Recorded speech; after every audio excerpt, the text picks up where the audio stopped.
Joining me now live is maritime industry expert from Deakin University, Peter van Duijn. Thank you so much for joining us. Explain just how volatile the situation is right now in the Red Sea. Yes, good afternoon, Danica. It can blow up at any time. I suppose there's been some of the more hawkish people in the US and other allies have said, why don't we just sort of destroy all the infrastructure on the Yemen, on the coast there? So that's controlled by the Houthis, but people believe that will actually escalate dramatically and could throttle. There's another strait into the Persian Gulf, the Strait of Hormuz, where 20% of oil and gas goes through, and that could be again become another point where particularly because it's close to Iran, where then activities might hinder that passage as well. So it's a bit of wait and see at the moment, and hopefully. People come to their senses. Well, just on that, explain to us just how important the Red Sea is, particularly for trade and commerce.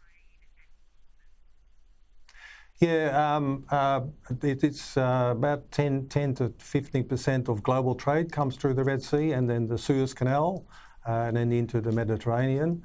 Like I said, the other one, the Persian Gulf, is a bit more. It's about 20%. But currently, because in Australia we get most of our goods and services comes from Southeast Asia, China, and all that. So we do have obviously goods coming out of Europe and through the Mediterranean. So but it's like your some Pellegrino mineral water, but you might just have to find an Australian alternative.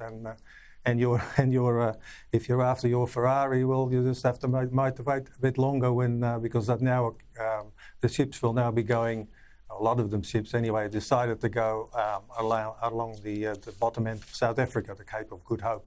But that adds about 8 to 10 days, adds additional fuel, additional time and additional costs. So that's and people, importers and exporters are already starting to feel those additional costs. Yeah, absolutely, particularly given there's so much trade in there.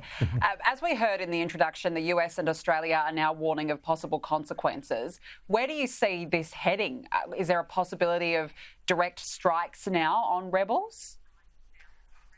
Yeah, well, it could be, and a lot of the ships that still do go through the Red Sea now have armed guards on board, which can obviously assist against attacks by small vessels. Doesn't help very much when a drone heads your way, but certainly that's what's happening now. There's a number of mainly American naval vessels there now. There's a Danish one on the way and a French one. They obviously can't control the whole Red Sea. But the main point seems to be that narrow entrance, the Bab al-Mandab, which is translated in the Gate of Tears, so quite appropriately. Yes, certainly quite appropriately. It's a very difficult situation. Peter van Duijn, we appreciate you joining us. Thank you. That's all right. Thanks, Danica.